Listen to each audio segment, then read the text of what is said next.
नमस्कार दोस्तों, कैसे हैं आप लोग। होप सो ठीक होंगे। अब देखना है आपको उस पिछले वीडियो में हमने वर्ब के बारे में जो जाना था, और उसके बाद एक वीडियो आई थी हमारी जो कि कुछ टेक्निकल रिव्यू के कारण वो खराब हो गया था।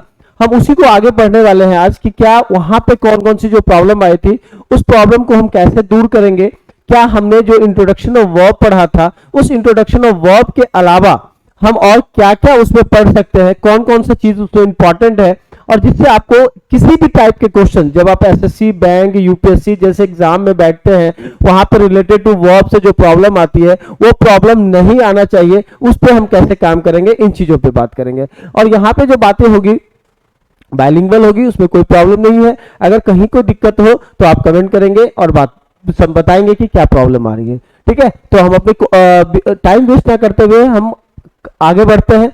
और यहां से जो सबसे इंपॉर्टेंट बातें देखेंगे वो क्या है, हमारा वर्ब। क्या है बच्चे, वर्ब की बात करेंगे हम। और वर्ब में सबसे इंपॉर्टेंट जो हम बात करेंगे आज, वो है हमारा कॉन्सेप्ट ऑफ वर्ब पे बात करेंगे। किस पे बात करेंगे हम, कॉन्सेप्ट ऑफ वर्ब। तो कॉन्सेप्ट ऑफ वर्ब की ओर बढ़े हम।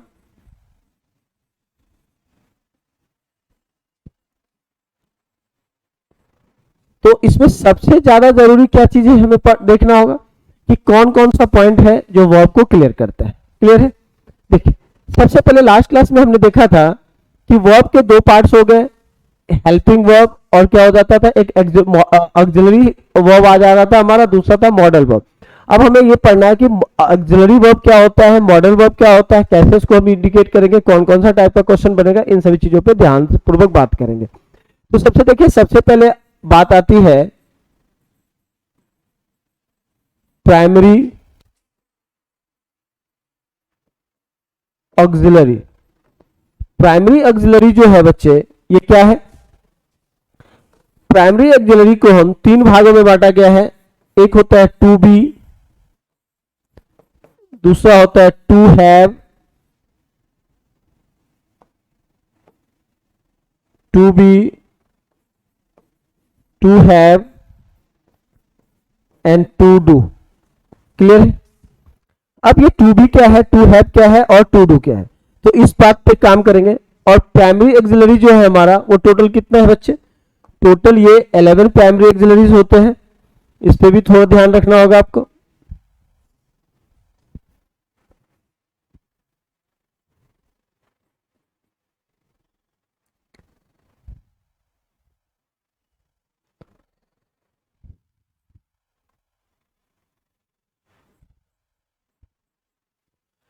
टोटल कितना है, 11 प्राइमरी ऑक्सिलरीज है।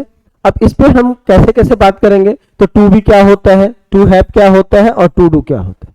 क्लियर है। देखिए सबसे पहले अगर हम बात कर ले टू बी की, तो टू बी के दो फॉर्म होते हैं। एक होता है हमारा प्रेजेंट और दूसरा होता है बच्चे पास्ट। एक क्या होता है, प्रेजेंट होता है और दूसरा क्या होता है, पास्ट होता है। टू बी का प्रेजेंट फॉर्म जो है वो है इज, एम, आर, और पास्ट फॉर्म में इसको कहते हैं हम वॉज, वर। क्लियर है, ठीक है। अब यहां पे बात आती है कि इज, एम, आर क्या है और वॉज, वर क्या है। तो जैसे आपको पता है ये प्राइमरी ऑक्सिलरी में आ रहा है, तो हमेशा याद रखना है आपको कि जब सेंटेंस में इज, एम, आर, वॉज, वर का यूज किया जाता है, तो इसके बाद जो भी वर्ब आएगा बच्चे, वो कौन से फॉर्म में आएगा, आईएनजी फॉर्म में आता है। ये तो बेसिक नॉलेज है, आपको आता होगा। लेकिन कभी कभी आपने देखा होगा किसी भी चीज को रीड करते समय कि कभी कभी is, am, are, was, were के साथ थर्ड फॉर्म का इस्तेमाल कर दिया जाता है। ये क्यों होता है, ये कब होता है और कैसे होता है, इस बात पे चर्चा करते हैं। तो देखिए जब सेंटेंस में क्या होता है, इज, एम, आर, वॉज, वर, इससे जो है हमारा कोई डूअर कोई काम करता है। क्या होता है बच्चे, कोई डूअर काम करता है। डूअर का मतलब क्या होता है, सब्जेक्ट। डूअर का मतलब क्या होता है, सब्जेक्ट खुद काम करता है, डूअर काम करता है। तो इस केस में इज एम आर जो है एक सब्जेक्ट के एक क्या है आपका हेल्पिंग वर्ब के रूप में काम करता है, और इसके साथ इस केस में जब ये डूअर की तरह काम करेगा तो ये क्या होगा आपके साथ, इसके साथ हम वर्ब की फर्स्ट फॉर्म प्लस आईएनजी का यूज करेंगे। तो इसके साथ हम क्या करते हैं बच्चे, वर्ब की फर्स्ट फॉर्म प्लस आईएनजी का यूज करते हैं। कब, जब इज एम आर जो है हमारा वो डूअर की तरह काम करता है तब। जैसे एग्जांपल के तौर पे अगर हम इसको समझे, जैसे मैंने लिखा सी इज गोइंग टू स्कूल, तो वहां पे सी जो है वो क्या आपका डूअर है, इसलिए यहां पे हम इसके साथ क्या कर रहे हैं, आईएनजी फॉर्म का यूज कर रहे हैं। क्लियर है? तो यहां पे जैसे मैंने एक एग्जांपल दे दिया आपके पास,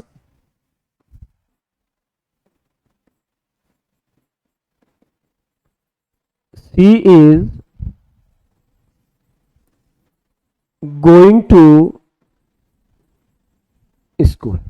अब यहां पे ये सी जो है हमारा क्या है, एक सब्जेक्ट है जो कि डूअर का काम कर रहा है, इसीलिए यहां पे जो इज आया है ये क्या है आपका हेल्पिंग वर्ब, और इसके साथ इस केस में चूंकि ये डूअर है इसलिए इस केस में क्या करेंगे हम आईएनजी फॉर्म का यूज करेंगे। तो यहां पे जो गोइंग है वो क्या आपका आईएनजी फॉर्म है, और ये सेंटेंस आपका क्या हो जाएगा, करेक्ट हो जाएगा। क्लियर बात समझ में आ रही है? लेकिन दूसरे पहलू की अगर हम बात करें तो दूसरे पहलू में हम क्या कहते हैं कि अगर सेंटेंस में is am are was verb की बात हो रही है, क्या बच्चे, इज एम आर और वॉज वर्ब की बात हो रही है, तो इसके साथ हम वर्ब की थर्ड फॉर्म का भी इस्तेमाल कर देते हैं जब ये क्या होता है, सेंटेंस आपका एजेंट की तरह काम करता है। जब सेंटेंस में सब्जेक्ट ना होके कौन होता है, एजेंट होता है, मतलब ऑब्जेक्ट जो है वो सब्जेक्ट, यहां पे ऑब्जेक्ट जो है जब सब्जेक्ट बनता है हमारा, ऑब्जेक्ट जो है जब ये सब्जेक्ट की तरह काम करता है तो इस केस में हम क्या करते हैं, एजेंट का रूप ले लेता है वो। और जब एजेंट होता है सेंटेंस में तो इस is am are was verb के साथ हम कौन सा वर्ब यूज करेंगे, वर्ब की थर्ड फॉर्म का इस्तेमाल करेंगे। तो दो बातें यहां पे पहले पे ध्यान रखना होगा। एक तो क्या है, जब सेंटेंस में कोई डूअर काम करता है तो इज एम आर के साथ हम आईएनजी फॉर्म का यूज करते हैं। जब सेंटेंस में कोई एजेंट काम करेगा, कोई काम किसी के द्वारा हो रहा है, तो उस केस में इज एम आर जो है अपना प्रतिनिधित्व खोकर वो क्या करता है, आईएनजी को खोकर वो थर्ड फॉर्म को प्रिजर्व करता है। बात समझ में आ रही है? जैसे फॉर एग्जाम्पल के लिए मैं आपको समझा दूं, जैसे मैंने लिखा this letter is written by me. अब देखिए यहां पे जो सब्जेक्ट है वो क्या है, दिस लेटर है, ये सब्जेक्ट है, और इस केस में अगर देखा जाए तो इज इसका क्या है, हेल्पिंग वर्ब, और ये थर्ड फॉर्म इसका क्या हो जाएगा, मेन वर्ब। अब चूंकि क्योंकि दिस लेटर यहां पे लेटर खुद काम नहीं कर रहा है, ये क्या है, यहां पे खुद काम नहीं कर रहा है, ये किसकी तरह काम कर रहा है, एजेंट की तरह काम कर रहा है, और एजेंट की तरह काम करने के कारण इज जो है हमारा हेल्पिंग वर्ब हुआ, और इसके साथ हम क्या करेंगे, वर्ब की थर्ड फॉर्म का इस्तेमाल करेंगे, चूंकि यहां पे डूअर नहीं है। अगर डूअर होता तो हम यहाँ पे आईएनजी फॉर्म का यूज करते। यहाँ पे क्या है, दिस लेटर, ये खुद तो काम करेगा नहीं, ये खुद काम नहीं करेगा, तो ये किसी के द्वारा काम हो रहा है। तो जब ये किसी के द्वारा कोई काम हो रहा है तो ये एजेंट का काम करेगा, और यहाँ पे जो वर्ब आएगा वो थर्ड फॉर्म में लिखेंगे। बात समझ में आ रही है बच्चे? तो इस तरीके की चीजों को समझना होगा आपको कि कैसे करते हैं। जैसे बहुत सारे एग्जाम में क्वेश्चन जो पूछे जाते हैं बहुत सटीक पूछे जाते हैं, तो एक आपने देखा कि is am are was verb के साथ हम आईएनजी फॉर्म का भी यूज करते हैं, और is am are was verb के साथ हम थर्ड फॉर्म का भी इस्तेमाल करते हैं। इसमें दो पहलू पे ध्यान रखना होगा। अगर इज एम आर के बाद सब्जेक्ट के रूप में डूअर काम कर रहा हो तो वहां पे आईएनजी फॉर्म करेंगे। अगर इज एम आर है और वहां पे एजेंट काम कर रहा है तो उसके साथ हम थर्ड फॉर्म का इस्तेमाल करेंगे। इन बातों पे बहुत बारीकी से ध्यान रखेंगे, क्वेश्चंस एक भी नहीं छूटेगा। क्लियर है? एक भी नहीं छूटेगा। ठीक है, अब आगे बढ़ते हम लोग इसी टू बी को देखने के लिए। तो टू बी का तो थर्ड फॉर्म होता है, एक क्या होता है, बीन। जैसा कि आपने देखा होगा हैव बीन, हैज बीन में हम यूज करते हैं, और बीन के बाद हम दो तरीके के वर्ब का यूज कर सकते हैं। एक तो वर्ब थर्ड फॉर्म में भी आ सकता है और फर्स्ट फॉर्म प्लस आईएनजी में भी आ सकता है, जिसकी चर्चा हम विस्तार से करेंगे। क्लियर है? जब देखिए, जब इस बीन के साथ भी क्या प्रॉब्लम है, जब इस बीन के साथ कोई डूअर काम करता है तो यहां पे ये क्या करता है, वर्ब की फर्स्ट फॉर्म प्लस आईएनजी का यूज करता है ये। लेकिन जब इसी बीन के साथ कोई एजेंट काम करने लगता है तो वहां पे हम क्या करते हैं, इसके साथ वर्ब की थर्ड फॉर्म का इस्तेमाल करते हैं। क्लियर है? तो इस चीजों पे भी थोड़ा सा ध्यान रखना है। बहुत कम क्वेश्चंस आते हैं, लेकिन क्वेश्चन तो क्वेश्चन से वो आ ही जाएगा, तो आपको क्लियर करना होगा। अब इस बी का एक फॉर्म होता है जिसके साथ हम आईएनजी लगा देते हैं। तो जब बी के साथ आप आईएनजी लगा देते हैं तो ये क्या बन जाता है, आपका बीइंग बन जाता है। क्या बन जाता है बच्चे? बीइंग बन जाता है। क्लियर है? यहां तक बातें समझ में आ रही है? और जो बीइंग है सेंटेंस में जब भी आता है तो ये क्या करता है, इनकम्प्लीट वर्क को शो करता है। ये क्या करता है, इनकम्प्लीट वर्क को शो करता है, मतलब जो काम आधा अधूरा हो, इनकम्प्लीट हो, इसके लिए हम क्या करते हैं, बीइंग का यूज करते हैं। क्लियर है? अब देखिए बीइंग जो है,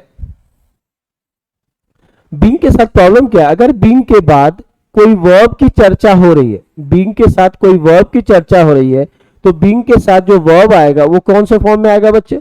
थर्ड फॉर्म में आता है। बीइंग के साथ जो भी वर्ब का यूज करेंगे हम, तो वो वर्ब कौन से फॉर्म में आएगा? आपका थर्ड फॉर्म में आएगा। इसकी जरूरी आपको जानकारी होनी चाहिए। क्लियर है? तो इस केस में आपको याद रखना है, अगर बीइंग सेंटेंस में है तो बीइंग के बाद अगर किसी वर्ब की चर्चा होगी तो वर्ब कौन से फॉर्म में आएगा? आपका थर्ड फॉर्म में आएगा। इसमें कोई दिक्कत नहीं है। अब देख रहे हैं आपको क्वेश्चंस के रूप में, देखिए जैसे मैंने लिखा, this letter has been written.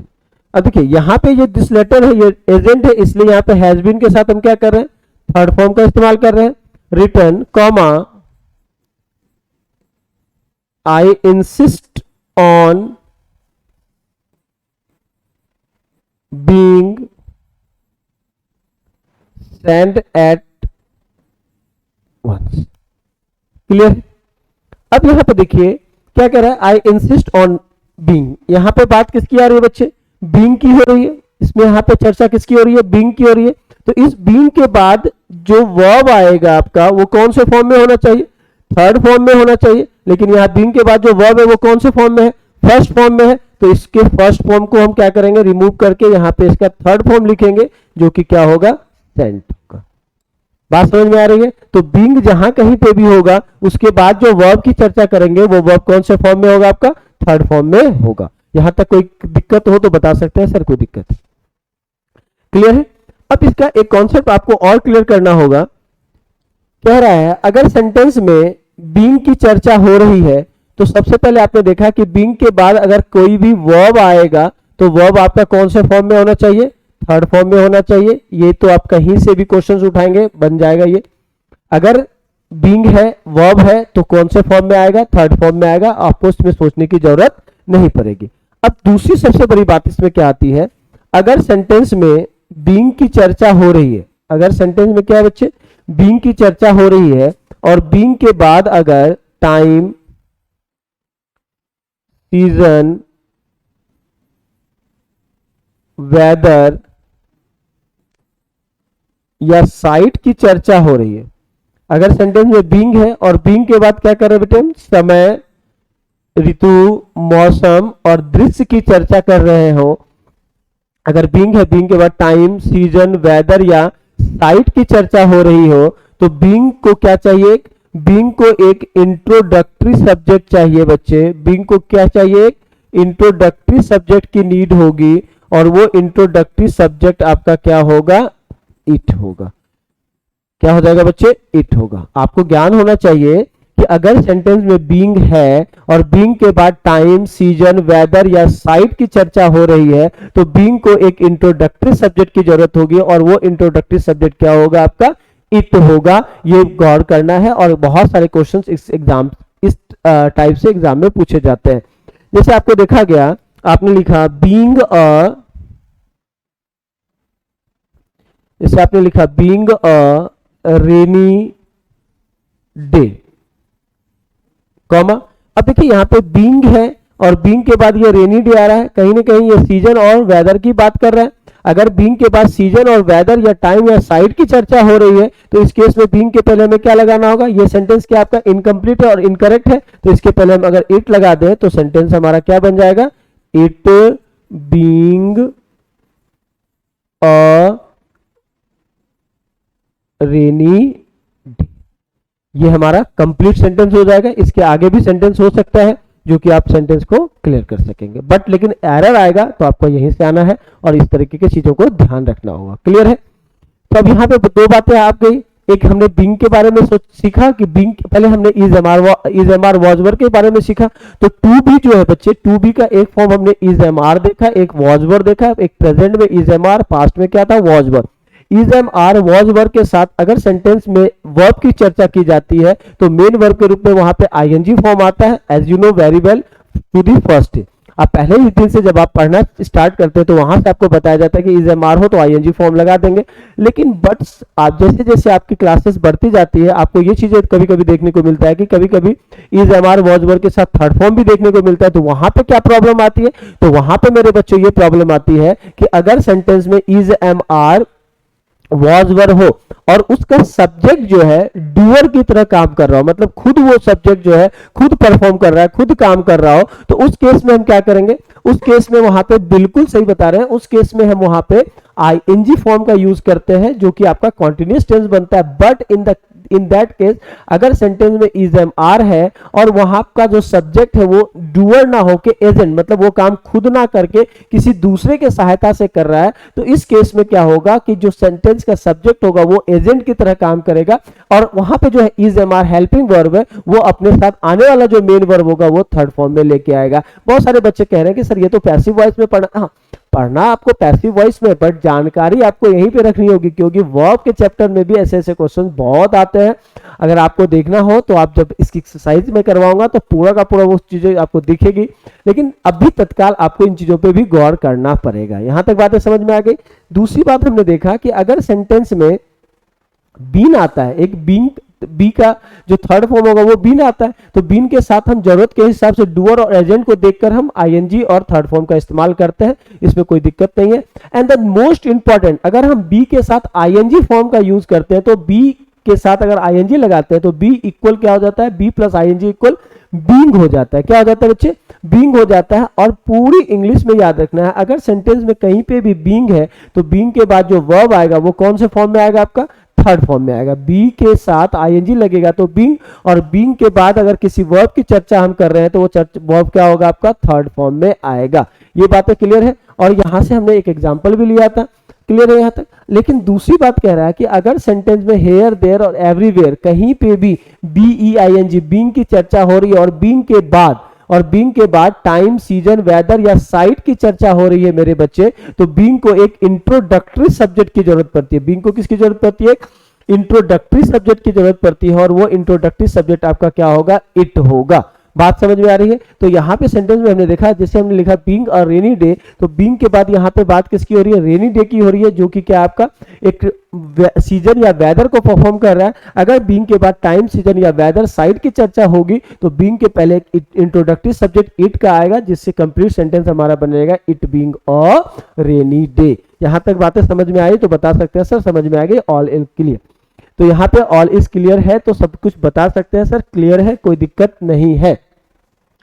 Comment करेंगे बच्चे, कमेंट में सभी चीजों को लिखेंगे, कहां कहां आपको समझ में आ रहा है, कहां कहां नहीं आ रहा है, किस किस बातों पे क्लियर करना होगा आपको, कहां कहां डाउट आएगा, किस किस टाइप से क्वेश्चंस बनेंगे, इन सभी चीजों पे चर्चा तो मैं कर ही रहा हूं, लेकिन आपकी अगर कोई क्यूरियोसिटी हो तो आप उस चीजों पे भी बात करेंगे और आपका जो भी क्वेश्चन रेज होगा उस क्वेश्चन पे भी हम ध्यान देंगे। क्लियर है? तो आगे बढ़ते हैं हम लोग इस पॉइंट से। अब इसी पॉइंट में अगर हम आगे बढ़ते हैं तो एक आ जाता है हमारा टू हैव। क्या आ जाता है बच्चे? To have. देखिए टू हैव से अगर हम बात करें तो दो चीजें निकल के बाहर आएगी। टू हैव से अगर हम बात करें तो दो चीजें निकल के आएगी। तो सबसे पहले मैं टू हैव को पहले क्लियर कर दूं। हैव जो है हमारा, ये हमारा बच्चे मेन वर्ब भी होता है और ये क्या है हमारा? हेल्पिंग वर्ब भी होता है। ये जो हैव है हमारा वो क्या है आपका? मेन वर्ब भी होता है और हेल्पिंग वर्ब भी होता है। इतनी बातें समझ में आ रही है? अब देखिए जब हैव का अर्थ सेंटेंस में को पास रखना आता है, जिसको हम क्या कह सकते हैं? जब इसका अर्थ पोजीशन, कोई भी अधिकार की बात तो करता है ये हैव, तो ये क्या बन जाता है आपका मेन वर्ब बन जाता है। ये क्या बन जाता है आपका मेन वर्ब बन जाता है। लेकिन अगर सेंटेंस में चुका है या है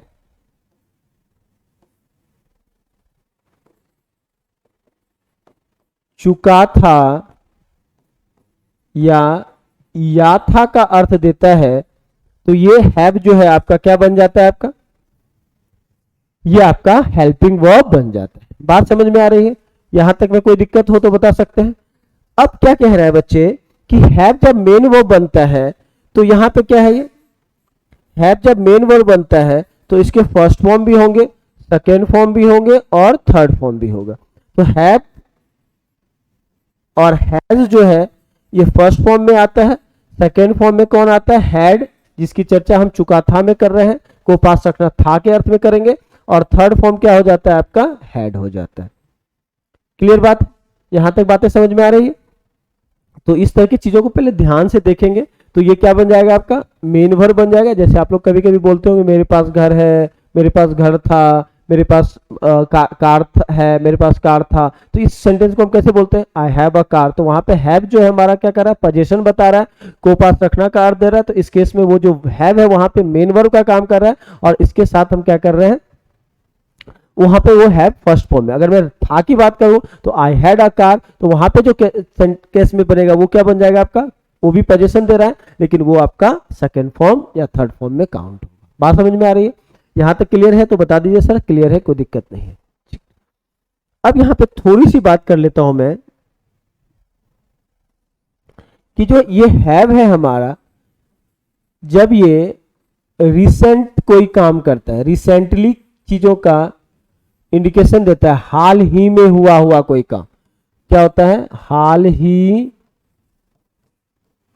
में जो कोई काम होता है उसके लिए हम क्या करते हैं हैव का यूज करते हैं। किसका यूज करते हैं बच्चे हैव का यूज करते हैं। और इस केस में जो हैव है हमारा वो हिंदी में अर्थ क्या देता है चुका है का अर्थ देता है। तो इस केस में ये हैव हमारा क्या हो जाएगा हेल्पिंग वर्ब होगा। ये क्या हो जाएगा बच्चे हेल्पिंग वर्ब होगा। और जब ये हेल्पिंग वर्ब होगा तो इसके साथ जब भी आप मेन वर्ब की बात करते हैं तो इसके साथ जो मेन वर्ब आएगा वो कौन से फॉर्म में आएगा आपका थर्ड फॉर्म में आएगा। क्लियर है? यहाँ पे जो हैव मेन वर्ब बनता है, हैव के साथ अगर मेन वर्ब आती है तो मेन वर्ब कौन से फॉर्म में आएगा थर्ड फॉर्म में आता है। यहां तक क्लियर बात समझ में आ रही है? तो हम थोड़ा सा इसको और समझेंगे, थ्रू एग्जाम्पल के थ्रू भी समझेंगे। तो यहाँ पे हमने देखा पहले क्या था टू हैव, तो टू हैव के भी अब दो फॉर्म आ गए हमारे पास। एक क्या था हमारा प्रेजेंट फॉर्म हो जाएगा और दूसरा क्या हो जाएगा बच्चे पास्ट फॉर्म होगा। एक क्या होगा प्रेजेंट होगा, दूसरा क्या होगा पास्ट होगा। जो प्रेजेंट में इसको कहते हैं हम हैव और हैज कहते हैं, और पास्ट में इसको क्या कहते हैं हैड कहते हैं। और इसके साथ जो भी वर्ब आता है वो कौन से फॉर्म में आएगा थर्ड फॉर्म में आएगा। कब आएगा थर्ड फॉर्म जब ये हेल्पिंग वर्ब के रूप में आएगा। जब ये खुद मेन वर्ब के रूप में आएगा तो वहां पे हैव और हैज जो वो फर्स्ट फॉर्म होगा और हैड जो है वो क्या होगा थर्ड फॉर्म होगा। इसकी चर्चा मैंने अभी कर रखी है। क्लियर है? यहां तक में अगर कोई प्रॉब्लम हो रही हो तो बता सकते हैं सर कोई प्रॉब्लम है। अब थोड़ा सा अगर विस्तार पूर्वक हम देखें तो पहले एक एग्जांपल देख लेते हैं। पहले मैंने लिखा have you send the letter as soon as. अब यहां पे क्या उसने इस लेटर को जल्दी भेज चुका है। अब यहां पे बात आ रही है हैव यू सेंड, तो यहां पे क्वेश्चन मार्क हम लगा सकते हैं, कोई दिक्कत नहीं है। तो यहां पे हैव की बात हो रही है तो हैव यहां पे क्या है बच्चे हेल्पिंग वर्ब की बात कर रहा है वो। अब इस केस में अगर ये हेल्पिंग वर्ब है तो इसके बाद जो मेन वर्ब आएगा वो कौन से फॉर्म में आना चाहिए थर्ड फॉर्म में। लेकिन सेंड यहाँ पे कौन से फॉर्म में आया फर्स्ट फॉर्म, जो कि गलत है। इसका थर्ड फॉर्म क्या होगा सेंट होगा। तो हम क्या लिख देंगे यहाँ पे हैव यू सेंड की जगह क्या लिखेंगे have you sent the letter as soon as possible या एज सुन एज। क्लियर है? यहां तक बातें समझ में आ रही है तो बता सकते हैं सर समझ में आ रही है, कोई दिक्कत नहीं है। अब देखिए तीसरी बात इसमें कहता है कि अगर सेंटेंस में हैव जो है हैव के साथ हम हैव के साथ आईएनजी का यूज नहीं करते, जब ये क्या करता है पोजीशन का अर्थ देता है तो इसके साथ हम आईएनजी का यूज नहीं करते हैं। और जब हैव क्या है, हैव के साथ आईएनजी का यूज हम तभी करते हैं जब इसका अर्थ क्या होता है, मौज मस्ती या खाना पीना।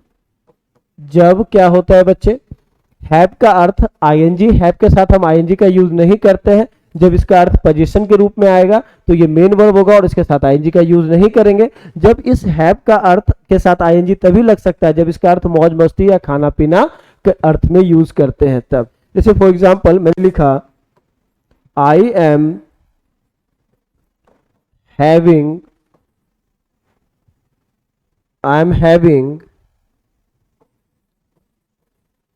Many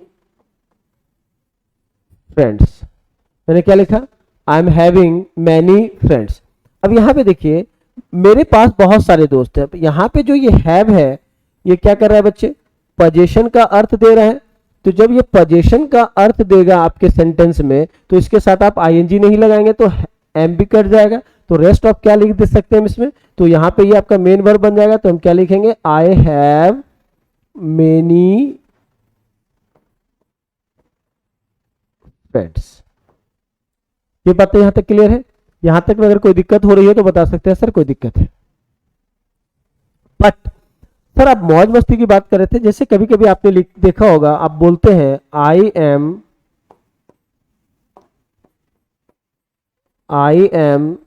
having fun. तो फन का अर्थ यहाँ पे क्या होता है, मौज मस्ती, इसलिए यहाँ पे हैव के साथ आईएनजी जो है वो सही माना जाएगा। क्लियर है? अब इससे रिलेटेड बहुत सारे क्वेश्चंस आपको दिखते होंगे, बस प्रॉब्लम क्या होती होगी समझ नहीं आता होगा कि क्यों हो रहा है, क्योंकि आपने अभी तक बचपन में हैव हैज को कैसे पढ़ा है, हेल्पिंग वर्ब के रूप में, मेन वर्ब के रूप में नहीं पढ़ा है। तो आपको यहाँ पे ये चीजें याद रखनी होगी कब वो हेल्पिंग वर्ब बन रहा है, कब वो मेन वर्ब बन रहा है। जब हैव का अर्थ को पास रखना पोजीशन का होगा तो ये मेन वर्ब की तरह काम करेगा। जब ये कोई काम रिसेंट आपने खत्म किया यानी चुका है, चुकी है, या है के अर्थ में आता है, या था के अर्थ में आता है, चुका था के अर्थ में आता है, तो इस केस में ये क्या हो जाएगा, आपका हेल्पिंग वर्ब हो जाएगा।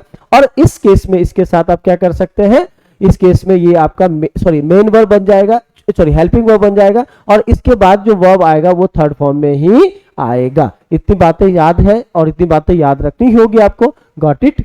तो इस तरह से हम चीजों को क्लियर करेंगे। अब हमने देखा हैव के साथ, हैव चूंकि स्टेटिव वर्ब अभी नहीं पढ़ा रहा हूं मैं, आगे बताऊंगा तो स्टेटिव वर्ब के बारे में बताऊंगा। अभी हैव की चर्चा चल रही थी। तो हैव जो है बच्चे क्या है हमारा, हैव के साथ याद रखना है आपको कि हैव जब भी सेंटेंस में आता है, क्या आता है बच्चे, हैव जब भी सेंटेंस में आता है तो हैव जो है वो दो तरह का काम करता है। तो वो एक पोजीशन का भी काम करता है। तो जब ये हैव पोजीशन का काम करता है तो ये कभी भी कंटिन्यू नहीं कर सकता है अपने आप को, मतलब ये इसके साथ हम आईएनजी फॉर्म का यूज नहीं कर सकते। लेकिन जब उसी हैव का अर्थ खाना पीना या मौज मस्ती के रूप में निकलता है तो इसके साथ आप आईएनजी फॉर्म का यूज कर सकते हैं। ये चीजें यहाँ पे आपको क्लियर कर दी गई है। अगर यहाँ तक कोई डाउट हो तो बता सकते हैं सर कोई डाउट है? क्लियर है बच्चे? तो हैव ऑलरेडी आपका क्लियर हो चुका होगा। अगर हैव के संदर्भ में कोई प्रॉब्लम हो तो आप तो बता सकते हैं सर सब प्रॉब्लम है। आते नेक्स्ट पॉइंट देखते हैं। यहाँ पे हैव जब पोजीशन का अर्थ देता है तो इसका मतलब क्या हो जाता है, गेट। और आपको पता होना चाहिए गेट के बाद जो भी वर्ब आता है वो कौन से फॉर्म में आता है, थर्ड फॉर्म में आता है। ये चीजें थोड़ी सी याद रखना है आपको। अगर हैव पोजीशन का अर्थ देता है, यहां पे मैं पूरा का पूरा लिख दूं आपके लिए, हैव जब आपका क्या है बच्चे, पोजीशन का रूप लेता है तो इसका मतलब क्या हो जाता है, गेट, पाना, गेट। ठीक है? तो जब ये गेट का अर्थ देगा तो गेट भी क्या है आपका यहाँ पे हैव के तरह ही काम करेगा। और ये जब हैव होगा तो इसके साथ वर्ब कौन से फॉर्म में आएगा, आपके थर्ड फॉर्म में आएगा। क्लियर है? और इसके लिए आपको क्वेश्चंस की ओर बढ़ना पड़ेगा। जब आपके क्वेश्चन की प्रैक्टिस होगी तो ये सारे क्वेश्चंस आपको दिखेंगे और आपके सीधे सीधे क्वेश्चंस आपके क्लियर हो जाएंगे। अगर यहां तक कोई डाउट हो रहा है तो बता सकते हैं। चलिए अब एक टॉपिक यहां पे आया था, टू डू। क्या था बच्चे, टू डू। अब यहाँ पे टू डू को अगर हम समझ ले तो आपको पता है डू भी क्या है, आपका मेन वर्ब भी है। यहाँ पे थोड़ा समझाता हूं मैं। डू जो है हमारा वो क्या है, मेन वर्ब भी है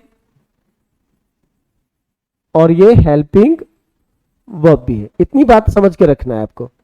ठीक है? जब ये मेन वर्ब है तो इसका अर्थ होता है करना। ठीक है? क्या होता है बच्चे, करना। अब जब ये हेल्पिंग वर्ब के रूप में आता है तो ये दो ही सेंटेंस में आ सकता है। या तो निगेटिव में आएगा या तो इंटेरोगेटिव में आएगा। इन चीजों पे थोड़ा सा गौर करना होगा आपको। क्लियर है? देखिए, जब डू का भी दो फॉर्म हो जाएगा यहां पे, एक होगा प्रेजेंट फॉर्म और दूसरा क्या हो जाएगा आपका पास्ट फॉर्म। एक क्या हो जाएगा बच्चे, प्रेजेंट हो जाएगा, दूसरा क्या हो जाएगा पास्ट हो जाएगा। जब इस डू का प्रेजेंट फॉर्म की बात करते हैं तो डू का प्रेजेंट क्या होता है, इज डू का प्रेजेंट क्या होता है बच्चे, डू और डज। डू का प्रेजेंट क्या होता है, डू और डज की बात करते हैं। और डू का पास्ट क्या हो जाता है, डिड। पूरी इंग्लिश में याद रखना है आपको, डू डज डिड के बाद जब भी कोई वर्ब आएगा वो कौन से फॉर्म में आएगा बच्चे, थर्ड फॉर्म में। क्लियर है? डू डज डिड के बाद जब भी कोई वर्ब आता है हमारे पास वो कौन से फॉर्म में आता है, थर्ड फॉर्म में आता है। इसमें और कोई दिक्कत नहीं होनी चाहिए। यहां तक अगर बातें समझ में आ रही है तो बता सकते हैं सर समझ में आ रही है, कोई दिक्कत नहीं हो रही है। क्लियर है? अब इसके लिए एक एग्जाम्पल हम देख लेते हैं कि एग्जाम्पल कैसे लेंगे हम। जैसे हमने लिखा they did not came here. क्या लिख दिया मैंने, they did not came here. अब यहां पे देखिए हमारे पास क्या है, डिड। तो डिड के बाद जो वर्ब आएगा वो कौन से फॉर्म में आएगा, फर्स्ट फॉर्म में आना चाहिए। यहाँ पे कौन सा है, सेकेंड फॉर्म, जो कि गलत है। तो यहाँ पे केम का फर्स्ट फॉर्म क्या होगा, कम लिख देंगे तो सेंटेंस आपका बिल्कुल सही हो जाएगा, इसमें कोई प्रॉब्लम नहीं होगी। ठीक है, मैं एग्जाम्पल बहुत कम देता हूं अपने क्लास में, क्योंकि मैं चाहता हूं कि एग्जाम्पल के थ्रू आप बस इतना ही कर सकते हैं कि चीजों को आप याद रख सकते हैं, लेकिन मैं चाहता हूं कि आप जो है पेपरलेस अंग्रेजी को पढ़े, क्योंकि माइंड में चीजें सेट होनी चाहिए। आपको ये पता होना चाहिए डू डज डिड जब भी यूज होगा तो अगर वहां पे मेन वर्ब की बात करेंगे तो मेन वर्ब आपका कौन सा फॉर्म में आना चाहिए, फर्स्ट फॉर्म में आना चाहिए। और इससे रिलेटेड जितने भी क्वेश्चंस हैं आपके पास वो सारा क्वेश्चंस चुटकियों में धुआं करके आप उड़ा देंगे बच्चे मेरे, जब आप इस चीजों को पे ध्यान रखेंगे। क्लियर है? यहां तक अगर बातें समझ में आ गई तो आपका कॉन्सेप्ट प्राइमरी एक्सिलरी का खत्म हो चुका है, जिसमें हमने पढ़ा to be, to have and to do. To be में हमने is, am, are, was, were के बारे में देखा, बीन के बारे में देखा और बीइंग के बारे में देखा। बट हमने टू हैव में क्या देखा, हैव और हैव को देखा। हैव को हेल्पिंग वर्ब के रूप में देखा, मेन वर्ब के रूप में देखा। हैव को हमने पोजीशन के रूप में देखा, हैव को के साथ आईएनजी कहां लगता है कहां नहीं लगता है। और हैव जब पोजीशन का अर्थ देता है तो उसका अर्थ गेट भी होता है, और गेट के साथ जो वर्ब आता है वो थर्ड फॉर्म में आता है। इसकी भी चर्चा हमने यहाँ पे की है। और हमने देखा टू डू, टू डू जो है मेन वर्ब भी है और क्या है आपका हेल्पिंग वर्ब भी है। मेन वर्ब के अर्थ में इसका अर्थ होता है करना, लेकिन हेल्पिंग वर्ब उसमें क्या या क्या नहीं के अर्थ में आता है। तो ये क्या आ जाता है आपका यहाँ टू डू, जब ये प्रेजेंट फॉर्म बनता है तो ये डू डज के रूप में आता है। जब ये पास्ट बनता है तो डिड के रूप में आता है। जब पूरी इंग्लिश में डू डज डिड पूरी इंग्लिश में कहीं पे भी होगी तो उसके साथ जो वर्ब आएगा बच्चे वो फर्स्ट फॉर्म में आएगा। यहाँ पे गलती से थर्ड फॉर्म लिखा गया, जो वर्ब आएगा वो कौन से फॉर्म में आएगा बेटे, फर्स्ट फॉर्म में आता है। डू डज डिड के बाद जब भी कोई वर्ब आएगा वो कौन से फॉर्म में आएगा बच्चे, फर्स्ट फॉर्म में आएगा। इसमें और कोई दिक्कत नहीं होनी चाहिए आपको। अब इससे रिलेटेड बहुत सारे क्वेश्चंस आपको सीट पे प्रोवाइड किया जाएगा, और जिससे आप पहले सॉल्व करेंगे उसके बाद उसका एक्सप्लेनेशन भी हम करेंगे। मिलते हैं अगले क्लास में। Bye bye, take care, all the best, जय हिंद जय भारत।